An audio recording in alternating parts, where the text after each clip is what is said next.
Okay, so let's move to this derivation now. And about this derivation, I would like to say this is very simple derivation, but still people make mistakes here, right? So the reason for that is they don't pay attention first thing. Then second, it looks confusing, but it is not. So we have uh, this mindset that current means just finding resistance, current, and potential.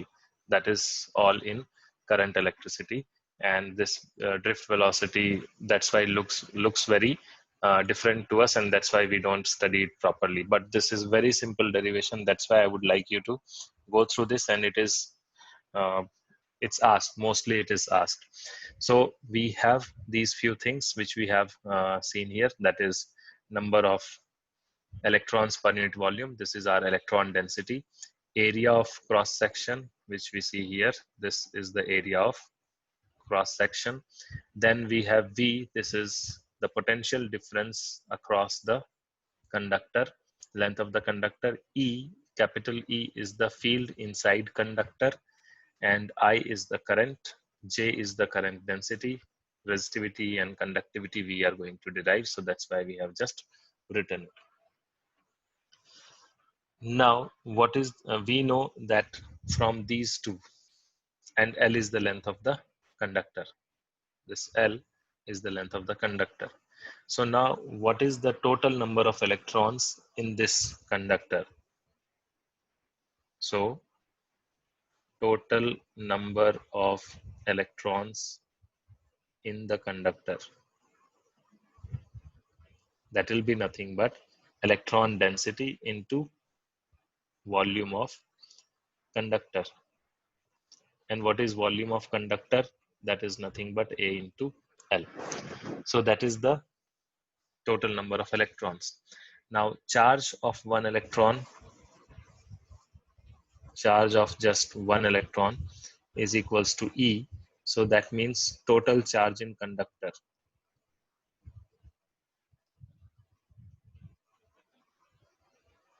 Total charge of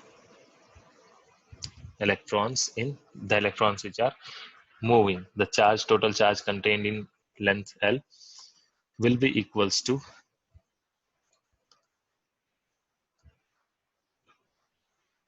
what?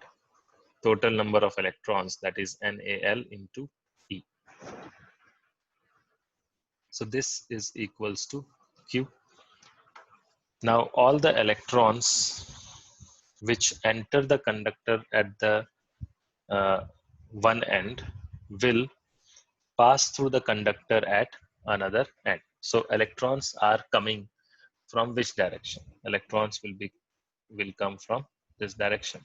So the electrons which are entering here, same electrons will also come out of this, and the rate at which they enter will be equal to the rate at which they exit. So the electrons which enter the conductor at the, say, this right end will leave at the left end and will pass through the conductor, and some time will be taken in doing so. That time taken, time t, right? This is equals to distance divided by speed. And let that be, that distance is nothing but L, and let that velocity or speed is nothing but Vd, that is drift velocity.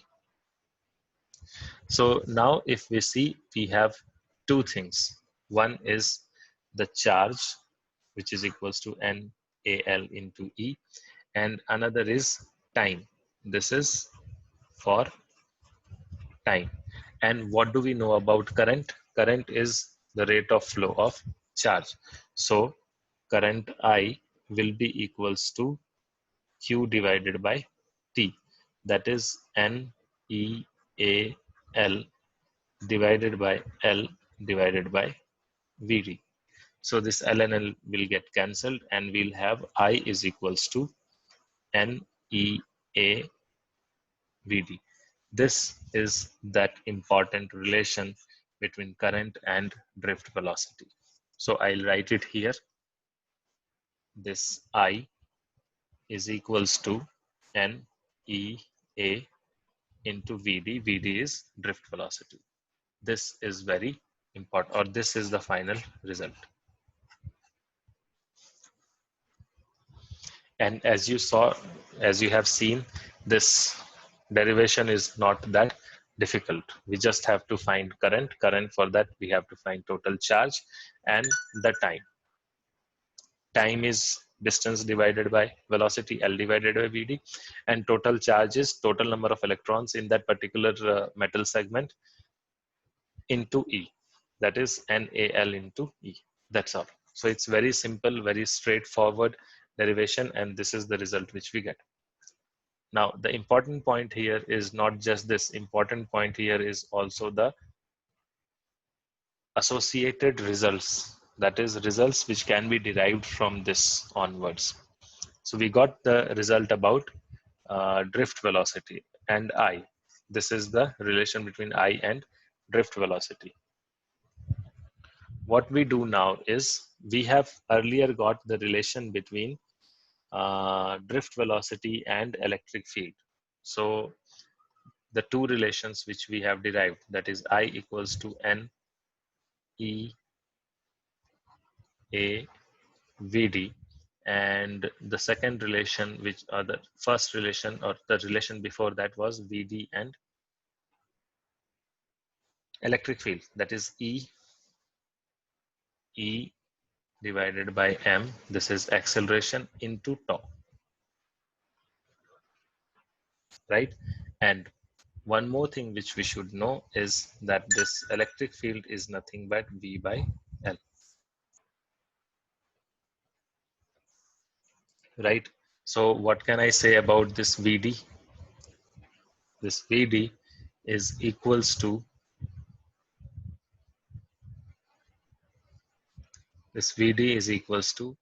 E, sorry,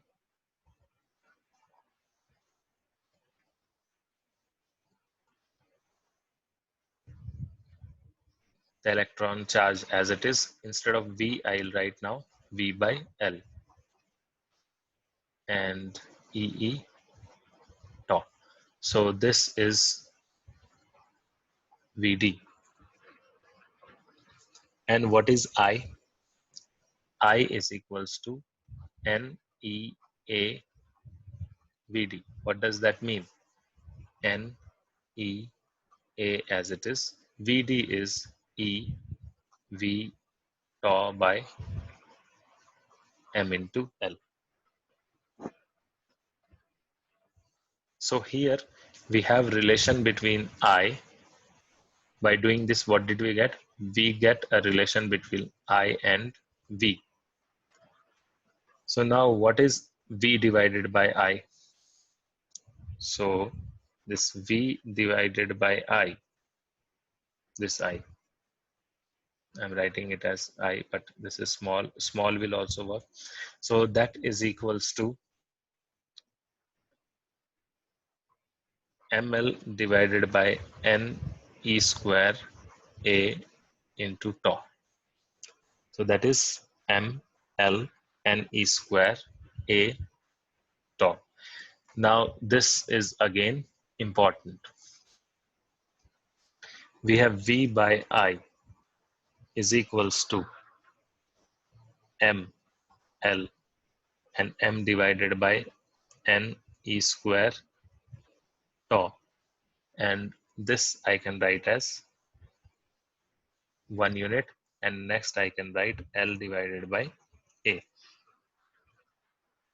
So now if we see this for a given conductor, this V is to I relation or V by I relation is something like this. So V by I for a given conductor, all these things m, n, e square, that is electron charge, and the relaxation time, they all depend on what? They all depend on the nature of the material which we choose for the wire. mass, that is the m which we are seeing here, is constant, right? That is nothing but mass of one electron. N is electron density.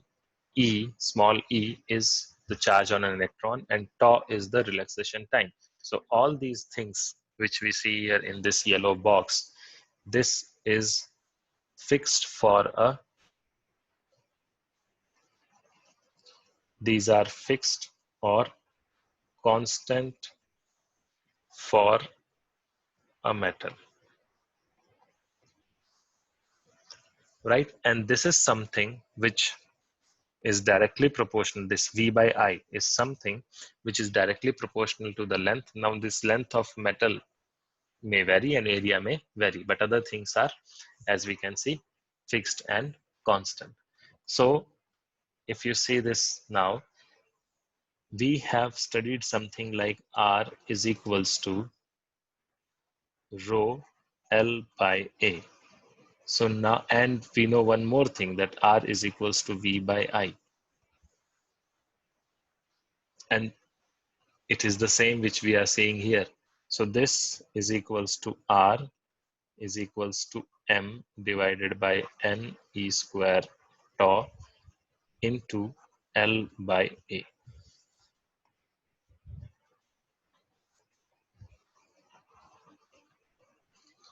This is again a very important result.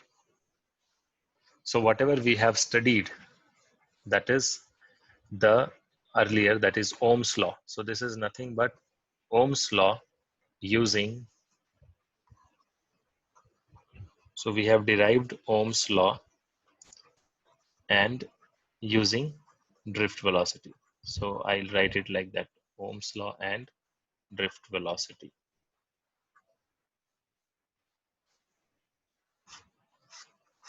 Ohm's law is same, right? That is V divided by I is equals to R. So the same thing we are saying here. This is the part of Ohm's law, and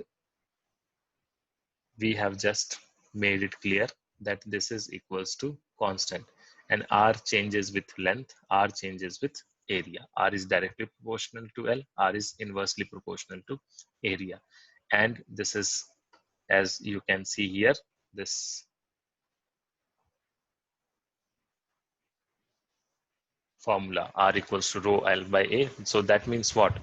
That means this rho is equals to M divided by N E square tau. That means this is constant for a material. And that's what we have studied when we have studied resistivity, right? So that is the resistivity and resistance. Resistance is just multiplied by L and divided by A. Same way, what will be sigma and all, that all we can, sigma will be nothing but 1 by rho. Now, this is important, that is resistivity.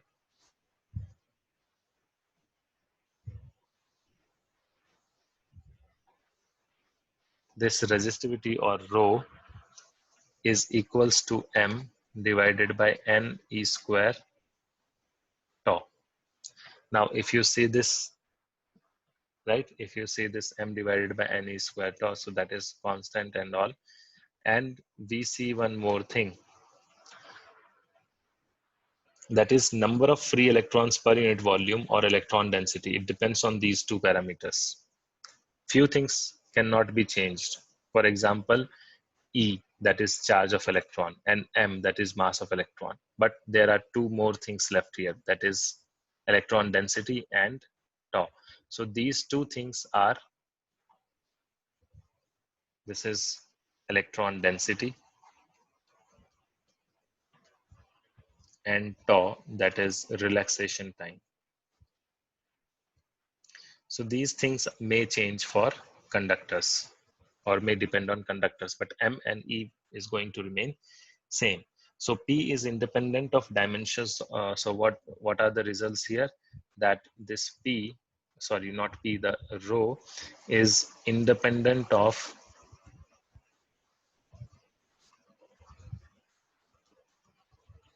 dimensions of conductor, which we already know. Apart from that, the number of free electron, it depends on two parameters. Depends on, first is the N, that is electron density. And second one is relaxation time. Second one is relaxation time. So it depends on only these two properties. I mean, it changes on these two, with these two.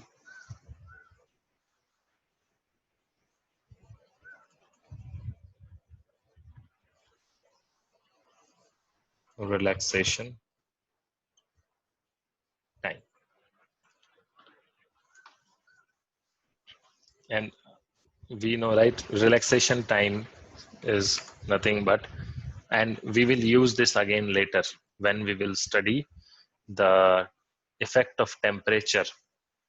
Then we will have to come back to this formula, and that justification for that lies in this formula, which we have already derived. Okay, now last, using this, we are going to also derive the relation between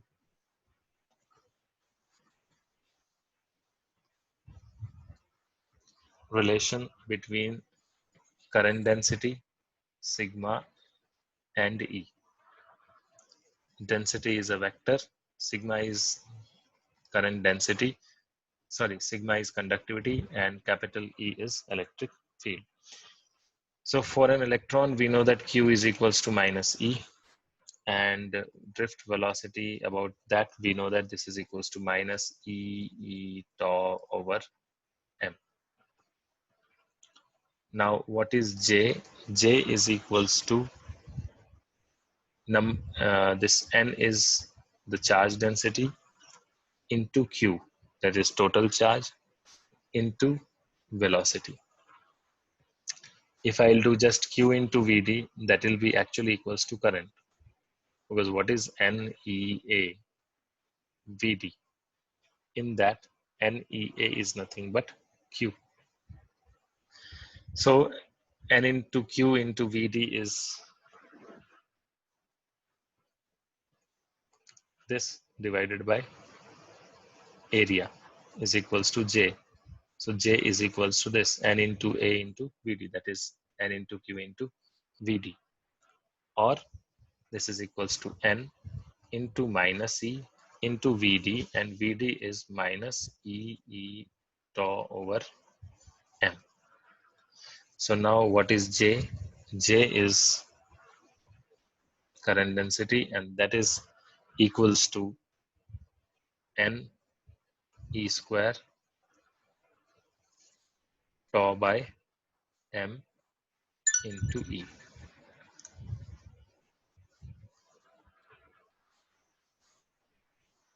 N E square tau by M into E.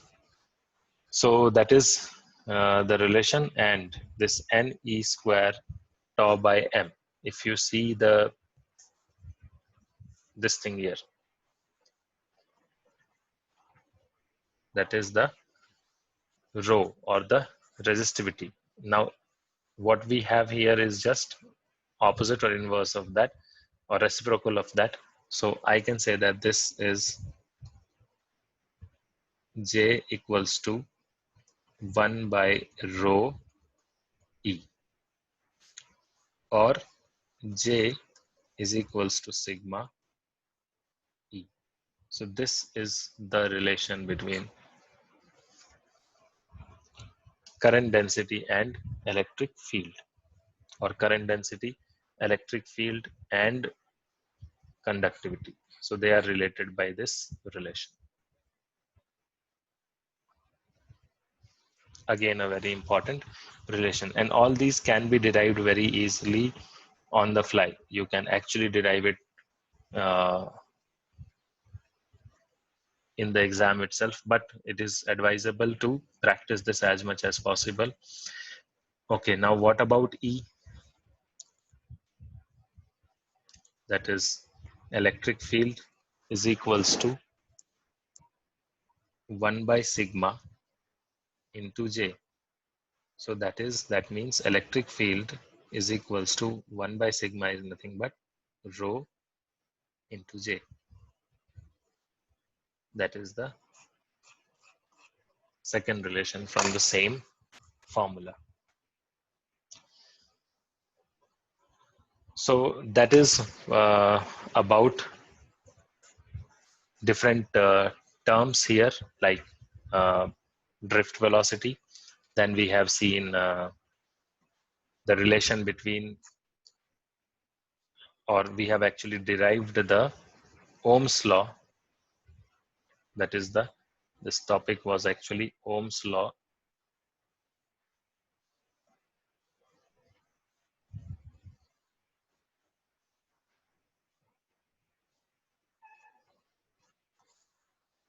From drift velocity.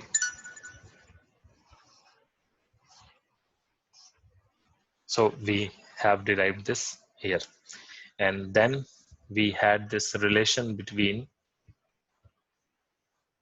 different terms like J sigma and E, where J is current density, sigma is conductivity, and E, capital E, is electric field. Okay, so that's all. Next, move to some questions and see if we are able to do it.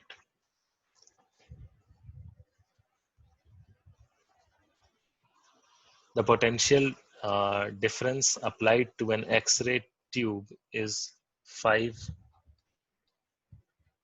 kV, that is 5 kilovolt, or that is equals to 5,000 volts. 1 kilo is 1000. And the current through it, that is I through it, is 3.2 milliampere. So these much voltage and this much current. Then the number of electrons striking the target per second. What we have to find is number of electrons targeting or striking the target per second. So we know what? We know that I is equals to Q by T, and Q is nothing but N into A divided by T. Correct? So what do we have to find? Number of targets. So that means N is equals to I into T divided by E. Now what all things we already have? We have I. We know the value of E, but we don't know this relaxation time T, or the time actually T. But it is given that we want it only in 1 second. Number of electrons targeting 1 second. That means we know T as well. So now we just have to substitute these values.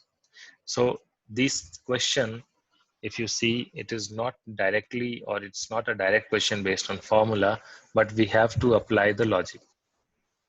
That is, there is an X-ray beam, X-ray tube, in which 5 kV supply is given. And what does X-ray do? It emits X-rays, and those X-rays go and hit a target, right? So we have to find the current. So when electrons move, there will be a current. So current is nothing but the total charge divided by total time, or that is total charge, as you have seen here, is Ne divided by T. And so from this itself we got N is equals to IT divided by T. So now we just have to substitute the values. So I is 3.2 into 10 to the power minus 3, that is 4 milliampere, into time is 1 second, divided by E, that is charge on electron, that is 1.6 into 10 to the power minus 19 coulomb. So it comes out to be 1.6, cancels this into 2, and finally we'll have 2 into 10 to the power 16. So these are the number of electrons that will be hitting or striking the target every second.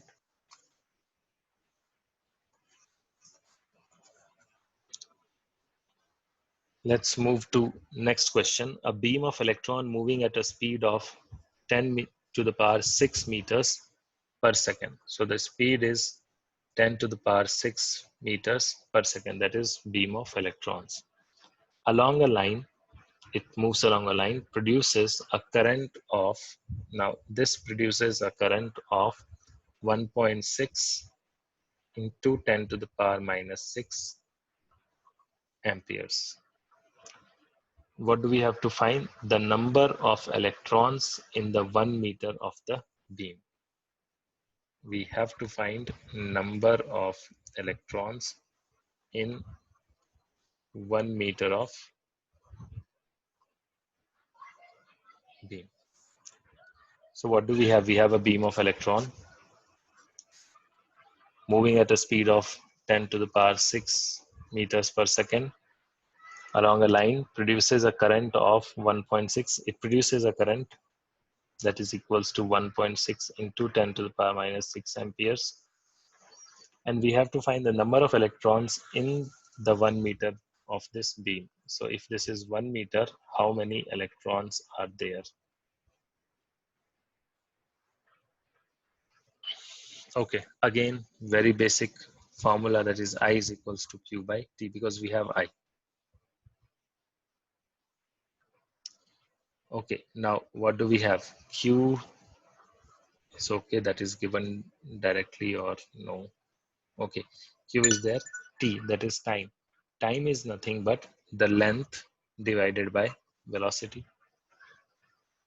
So that means current is equals to Q into velocity divided by L, where L is the length. So QV divided by L. And what is Q? Q is NE. And what is V?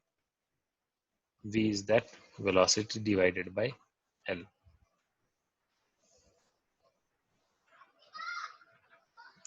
Right? So we have NE into V, that is velocity divided by L.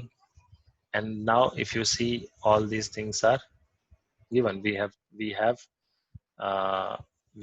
I, we have N, we have to find, we have E, that is charge on electron, V, that is velocity, and we have L, that is length, that is 1 meter of length. So now again, we just have to substitute these values. So what do we have to find? We have to find number of electrons. So let that come on the, remain on that side itself. That will be equals to I into L divided by E into V. So that is I is 1.6 into 10 to the power minus 6 amperes into length is 1 meter divided by E, that is 1.6 into 10 to the power minus 19 coulomb into V, that is velocity, that is 10 to the power 6 meters per second. I think that is the velocity. Okay. So again, in this question, this 1.6 and 1.6 gets cancelled, and you will have 10 to the power 7. That is what N is. That is the number of turns or number of electrons in 1 meter of the beam. So there are 10 to the power 7, that is 1 crore. Okay, so that was about today's class on current electricity. So that covers, we have covered Ohm's law. We have seen how to find out resistance and potential difference, on all those basics we have seen. Then we have seen this today's chapter that is based on that is actually based on this drift velocity. So our next session will be some effects of current electricity and some numericals on the same, and that should conclude our chapter current electricity. So maybe another one or two sessions we'll need to finish this chapter.